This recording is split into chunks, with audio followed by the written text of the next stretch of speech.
In this video, I'm going to show you how to configure RIP routing protocol in this internetwork. First, this follows the last video that I made using the same network, but at that time I used the static routing. Now in this video, I'm going to use RIP version 2 routing protocol, which is a dynamic routing protocol also. So first I'm going to talk about different networks. So I'm showing here different LANs and with their network addresses. And the first thing we have to do in this diagram, we have to locate routers. So let's see our routers. We have RTR1, which is connected to RTA, RTB, RTC, and RTD. Now each one of these routers has a fast Ethernet interface connected to a LAN and a serial interface which is a serial point-to-point link connected to RTR1. So RTR1 connects using 4 serial links to each one of these routers, and then one serial link is connected to what we simulate here as an internet. This is the cloud, which represents simple LAN here that we consider, for example, that it is our internet. Now, the most important thing that we have to identify when dealing with this type of scenario is the network address of each network. So for this network address is 192.168.10.0/24. Here the network address is 192.168.20.0/24. Here network address 172.31.0.0/26, 172.31.0.64/26, 172.31.0.128, and finally 172.31.0.192/26. So each time, and we have the serial link which connects our internet. So the most important thing here is that we have to identify network address. We have routers, and then instead of using static routes as we used last time, we're going to use RIP version 2 routing protocol. Let me just write it like this. Alright, so the first thing I will do, I go to RTR1. Okay, let me just resize my window, this small window, and here I'm going to check if all the interfaces are up and running. So I can do this. I can just select, I can filter only those interfaces which are enabled. Okay, let me just leave a space like this and then redisplay them to see things clearly. So we have our fast Ethernet 0001, serial 000, serial 001, 010, 020, and Z030. So we have 1, 2, 3, 4, 5, 6, 7 interfaces which are enabled. They are running actually. 1, 2, 3, 4, 5, 6, and 7.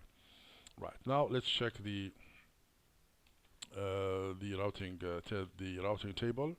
In routing table, I type show IP route, and what I have only directly attached networks. So C here means directly connected segments or networks.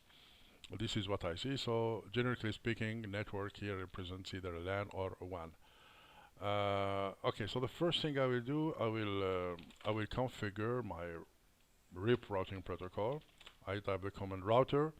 I put question mark here to see which routing protocols are supported by a router in Cisco Packet Tracer. I have the following routing protocol: BGP, EIGRP, OSPF, and RIP. For me, I will use RIP routing protocol. Now, inside the router configuration protocol, I can display all the commands. I can display commands to see what features are available.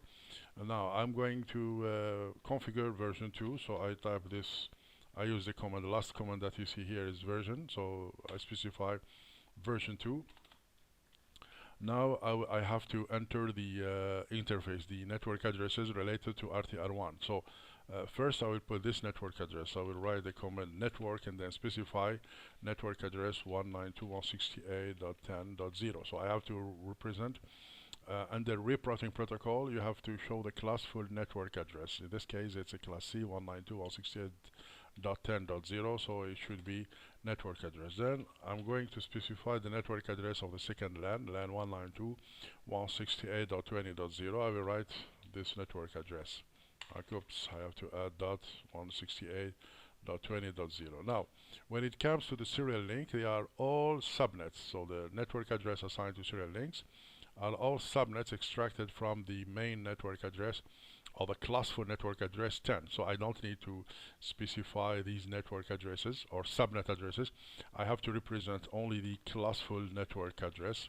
So I'll put network 10.0.0. So even if you represent subnet address, RIP is not going to take it. It will always consider and look for the classful network address. So this is very important to see that. So we have different subnet addresses here. We have subnet 10.0.0/30. We have subnet 10.0.0.4/30, 10.0.0.8/30, and 10.0.0.12/30. And of course here we have 10.0.0/16/30. Here we have to really enter the classful network address, which is 10.0.0.0. So now I have configured my RIP routing protocol for router RTR1. Now I go to RTA. RTA is very simple. I do the same thing. I assume now all interfaces are running and operational.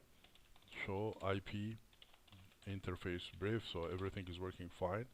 Or I can see only those interfaces which are up. So I have two interfaces. I can display also the running configuration, so there is no trace of any routing. So I can type show IP route, and here it will display only the connected segment. So I will start configuring my routing protocol, router RIP. Under it I type version 2, and then I specify the classful network addresses of the segment attached to RTA. So the first one is I will take 172.31.0.0. Even if this is class B, as you notice, it is subnetted /26, but I have to consider only the classful network address, which is 172.31.0.0, and for the second segment it will be, for the serial link, it will be 10.0.0.0. Always the classful network address. So I have done this with the RTA. I will do the same thing with RTB. Of course, here we assume that everything is running correctly. I'll go to RTB, enter router RIP, version 2, network address, which is 172.31.0.0. You see, even if it is 172.31.0.64 is subnetting, but we have to consider only the classful network address, so we ignore subnetting. So just put the classful network address, which is 172.31.0.0, and for the serial link it will be 10.0.0.0. Okay, do the same thing with RTC. Okay, let me just resize this window. In RTC we assume everything is running fine. I configure router RIP and version 2, and then I will enable RIP on the interfaces which is connected to segment 172.31.0.0. Same thing, and here network 10.0.0.0, which is a serial link, which is a serial interface. Okay, so whenever I put these two statements here, in fact, implicitly I am enabling RIP on the interfaces which are assigned IP addresses that contain this network address. So either 172.31.0.190. This IP address of interface fast Ethernet 00 is a member of this network address 172.31. So implicitly putting this statements, I'm implicitly enabling RIP on fast Ethernet 00 interface and also on serial 000 interface. I'm done with this. I go now to the last router, RTD. RTD also, same thing. I'm going to configure RIP routing protocol, version 2. Now the network address, I put 172.31.0.0, classful network address, and then 10.0.0.0. Now everything is working fine. So now let's go to RTR1, and normally when I type show IP route, I see all the routes which are advertised from the other routers. So how many routes do I see here? It looks like I see one route, which is 172.31.0.0/16. And this route and the route to this segment, it's coming from this next hop IP address 10.0.0.2, 10.0.0.6, 10.0.0.10, and 10.0.0.14, which are nothing but the IP address of the interfaces of these routers. Now let me just go to host 1. Let me go to host 1. From host 1, I try to ping, let's say, or a trace route to PC1. PC1 IP address 172.31.0.1. So let me see if it works. You see now, it looks like we have an issue. So it's going to here, and then it will be sent to 192.168.10.250. Where is this IP address?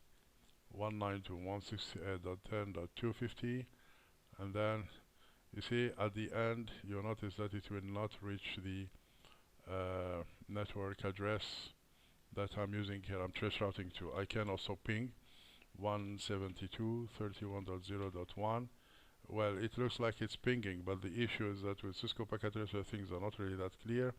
When I trace route, you see the point is that it is not reaching the destination or the IP address that I'm specifying here in the trace route. The issue is that if you go to the routing table, you notice there is only one single route, which is learned through advertisement initiated by RIProuting protocol, and this route is reachable across the following next hop addresses. So this can lead to weird behavior of the routing table and also of the interconnection if you use real routers. That's why in this situation where you have subnetting, it's better to go to RIProuting protocol and then disable auto-summarization. So just write auto-summary, no auto-summary like this.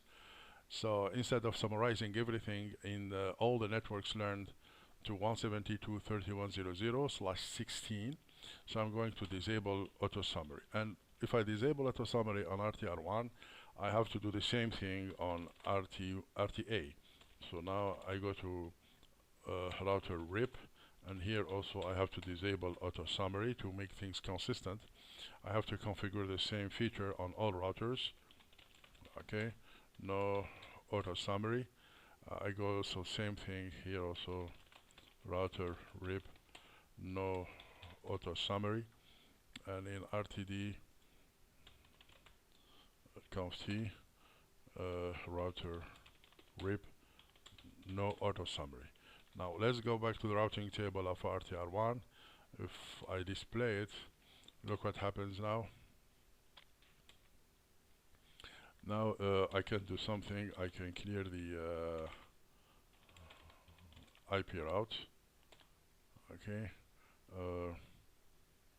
I can clear the IP route, and then I just display it again. I display my routing table, and here it is. So we have to do some cleaning in the beginning because there is this issue of advertisement which takes 30 seconds, etc. So we have to clear it, and then this is what we have.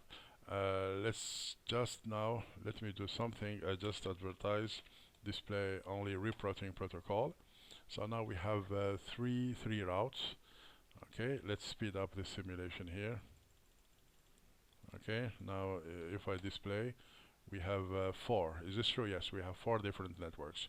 So now what does it say? RTR1 knows that if I want to reach network 172.31.0.0, which is this one, simply forward the packet to this next hop IP address 10.0.0.2. Is this true? Yes, here it is. If it has packet for network 172.31.0.64, forward the packet to 10.0.0.6. This is next hop IP address. And the packet destined to network 172.31.0.128, it needs to be forwarded to next hop IP address 10.0.0.10. And the packet destined to 172.31.0.192 needs to go through this IP address 10.0.0.14. Now let me and I can check also routing table of the other routers like this.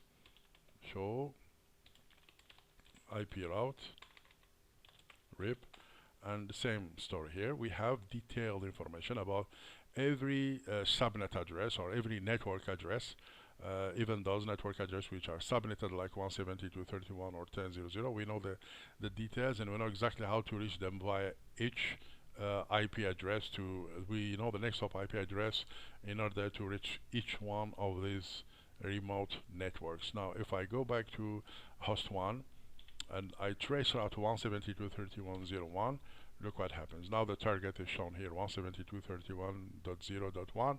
So the behavior here, it shows the correct behavior. So at the end you have to reach this. So from host 1, when I trace route PC1, the first entry here shows the default gateway 192.168.10.250, which is the fast Ethernet 00 interface of RTR1. The next entry shows the IP address of the next router, which is RTA, and finally we have the target. So we can do similar thing by pinging, for example, PC2, which is 65. Okay, so it will work. So normally it will reach PC2. What happens here? Okay, so everything works fine. I can ping also, I can trace out to PC3 129.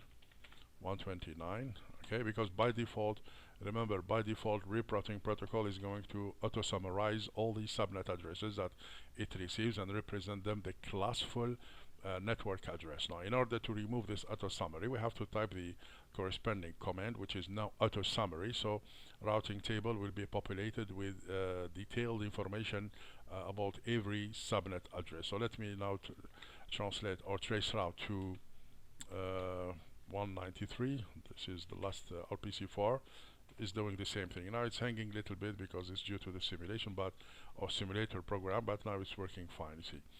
Now there is one thing I can configure. I can go, for example, to internet, and I configure this internet router, and I say the following. For internet router, I notice this is segment 10.0.0.16. This is 17, so this IP address 17. This is a serial IP address, a serial interface IP address of RTR1. I go to the internet and configure the router with, let's say, a default route. So because you see, if I type the routing table, it will show me exactly. I have only the directly attached network. So what I do, I'm going to configure static route, but here I will use a default static route, as we have seen in the last video. The default static route will say that if you want to send a packet to any network, just forward it to the next hop IP address 10.0.0.17, which is the serial interface of RTR1, which connects to the internet. So here I don't have to specify all the networks available in my internetwork system. I just put a default route. Normally on the internet with a network like this, you don't need to put this, but for the sake of simulation, I allow myself to do that because this network here is not connected to anywhere. So now I press enter. So I know that whenever this router receives has to reply to this network, is going to send the packet to this next hop IP address 10.0.0.17, and this is RTR1. So RTR1 now will be in charge of forwarding the packet to wherever it wants. Now on RTR1, I will do the following. I have my routing table. I can display it like this. Now I'm going to configure, since let's say we are simulating the internet, I will configure static route again here, and I say whenever I receive RTR1 receives a packet to an unknown destination which is not mentioned in the routing table, send this packet, forward this packet to the 10.0.0.18. So this packet maybe is meant for internet, so just send it to 10.0.0.18 IP address, which is nothing but the IP address of the serial interface of router, which connects you to the internet. So this is my exit to the internet. So and as exit, I configure for that. I will use a static default route. So now let's display the routing table. Show IP route. This is what we have. We have a static route, static default route, or default static route, and this star means that this is a candidate default. It means that whenever RTR1 has a packet to send to a network which is not known here, this network is not either does not exist in this portion of routing table. For example, I want to ping, if I want to ping to this server 196.15.60.1. Now Do you see any any network address 196.15.60? No. So in that case, RTR1 196.15.60.1. In that case, RTR1 has to use this gateway of last resort, or let's say this candidate or default gateway. So any packet which is not identified, any destination which is not known, we is going to use this as last solution, and this packet will be forwarded to IP address 10.0.0.18, which is next hop IP address of another router, which will be in charge of forwarding the packet. Now let's see if it works. So I'm pinging 196.15.60. You see now it works fine. It works fine. So everything is there. So from PC1, I can access that web server. Let's say 196.15.60.1. You see, it works fine. It works fine because router knows how to forward the packet to this unknown destination using the default static route, and also in this router we configure the static route. So whenever it receives a packet to send to a network, you see here show IP route. There is we don't have information about specific network. So whenever a packet is sent to an unknown network, just use this default static route and forward the packet to this next hop IP address, which is 10.0.0.17. Now, what about the other networks? For example, I'm in PC1 and I want to access my simulated internet. For example, I want to ping to the server on my internet, something like this. You see it says host, destination host unreachable. Why? Because PC1 will send the packet to the ICMP call request packet to RTA. Now check the RTA routing table. You see I can redisplay the route like this, the complete route. Do you see any entry which contain network address 196.50.60? You see there is no such entry, so this information is not available. Or let's say RTA has no clue how to reach remote network 196.50.60. This information is completely absent from routing table. So it's a good thing to either use a default route, or what we do here, we go to RTR1 and allow RTR1 to advertise a default route dynamically. So let's go to let's go to the show running configuration. We have configured the static default route. Now what we want to have this static default route, or we want to advertise it to other routers through RIP. So I will go to router RIP, and here I will check all the commands. In this command, what it says, I can use this command, default information originate. That's one. Originate, which means that whenever there is a default static route which is configured, okay, so this is a default static route. Now this command is going to advertise. It will originate, it will generate advertisement of this default static route through RIP routing protocol. So information about this default static route is going to be advertised to all neighboring routers which are using RIP routing protocol. So all of them, they are going to receive default static routes dynamically through advertisement initiated by RIP routing protocol. So let's see what happens. I press this enter. So let's check again. Let's check our configuration. I don't want to display the whole routing configuration. I just display the portion that I want, or I start displaying with a portion that I'm interested with, and I see here default information originate. Now what I do, I can do something. I clear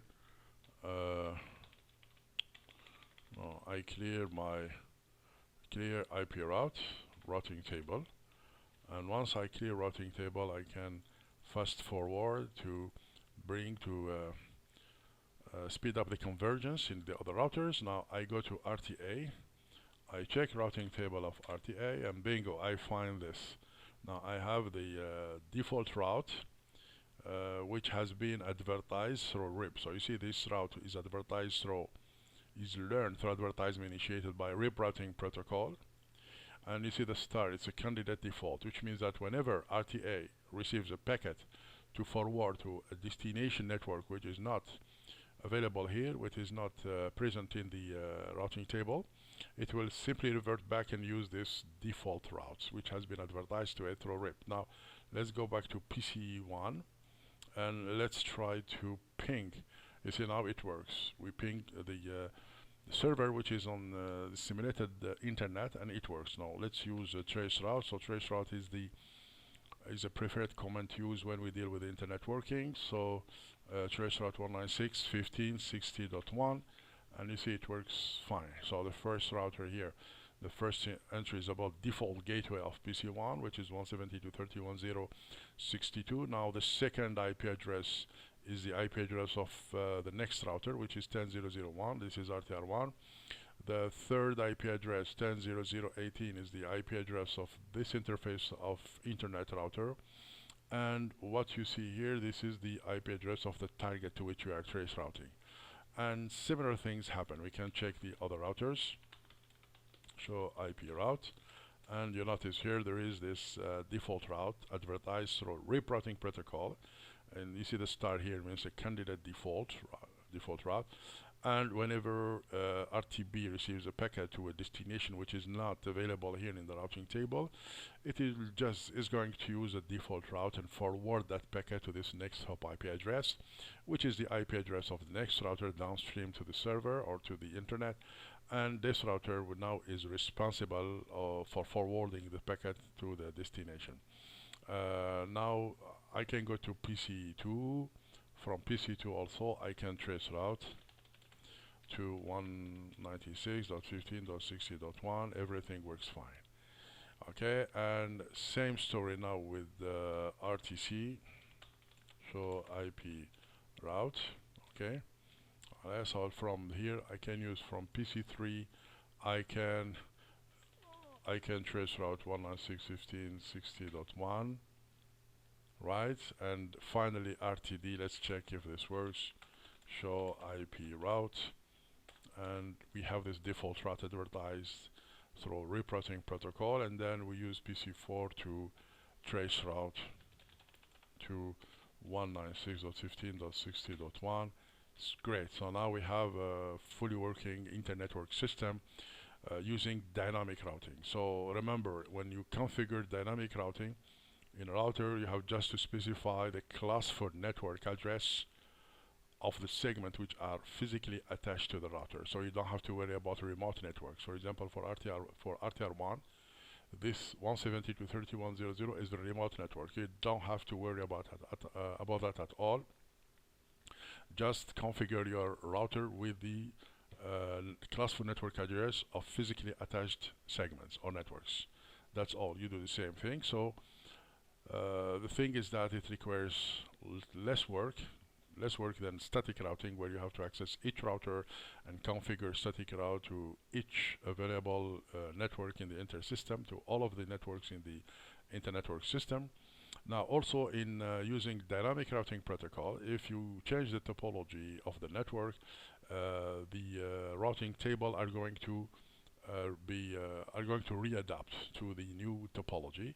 And if there is any problem, actually, for example, a link here disconnected or something that happens, the routing table is going to be, the router will be informed about that, and routing table will simply remove the route to the destination that is reachable across the lost segment. But of course, I will try to cover this in the next video.